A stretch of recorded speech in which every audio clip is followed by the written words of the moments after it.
જય માતાજી મિત્રો, જોગીદાન ચડિયાની એક બહુ સારી રચના છે દીકરી માટે કે બેટી બહુ બાપને વાલી. દીકરી છે એ ઘરમાં પાપા પગલી માંડતી માંડતી એમ કહેવાય કે ક્યારે મોટી થઈ જાય ને બાપને ખબર નથી પડતી અને ક્યારે માંડવે આવીને ઊભી રહે છે. એટલે બાપની મનોવેદના છે એની માટે જોગીદાને બહુ સારી રચના લખી છે, આપને સંભળાવું.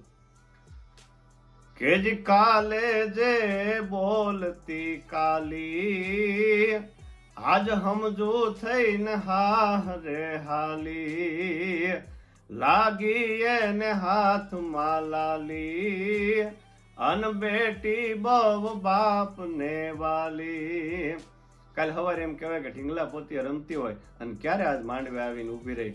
એટલે બાપ છે એના જૂના સ્મરણો છે એની યાદી કરતો હોય ત્યારે કે જી ઢીંગલા લઈને ઈ દોડતી તીજે આજ યુભિયણ ડોલ. ઢીંગલા લઈને ઈ દોડતી તીજે આજ યુભિયણ ડોલ.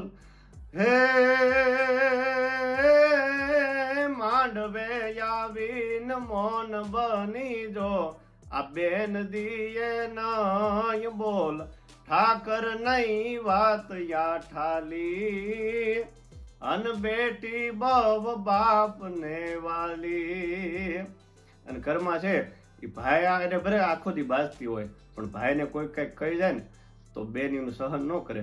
એટલે કે મનોહર અને મીઠડી વળી તું દીધેલી ઈશ્વરની દેન ઈ માં જેવી મમતાળી મન બેહદ વાલી બેન. એટલે શું કે છે આમાં કે જી ભાઈ કાજે આખા ગામને ભાંડે અન માતાનો ખાતી માર. ભાઈ કાજે આખા ગામને ભાંડે અન માતાનો ખાતી માર. હે વીરખમાં કઈન વાલ વરહાવે એવડો જીવ ઉદાર હે તાળી હિબ કે હાલી અન બેટી બહુ બાપ ને વાલી.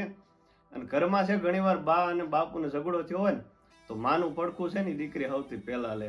એટલે કીધું છે કે જી બાપુ તમે એને બોલતા ના કાંઈ બહુ ભોળી મુજબા. બાપુ તમે એને બોલતા ના કાંઈ બહુ બોળી મુજબા. હે કરી ભલામણ કાળ જાચી રે હેજ કરી ભલામણ કાળ જાચી રે ગભરૂડી જીમ ગા પ્રેમે એને કોડથી પાળી ઈ બેટી બહુ બાપ ને વાલી. અને દીકરી છે એ હારે જાય અને પિયરમાં જયારે આંટો આવે ને 2 દી રોકાય 5 દી રોકાય અને પછી જવાની વેળા હોય ને તો બાપ છે ને એને આવજો કહેતા છે ને મનમાં મૂંઝાતો હોય. ત્યારે જોગીદાર શું કે છે કે જે જાવ છું કે ત્યાં તો કાળજુ કંપે અન મનમાં બાપ મુજાય.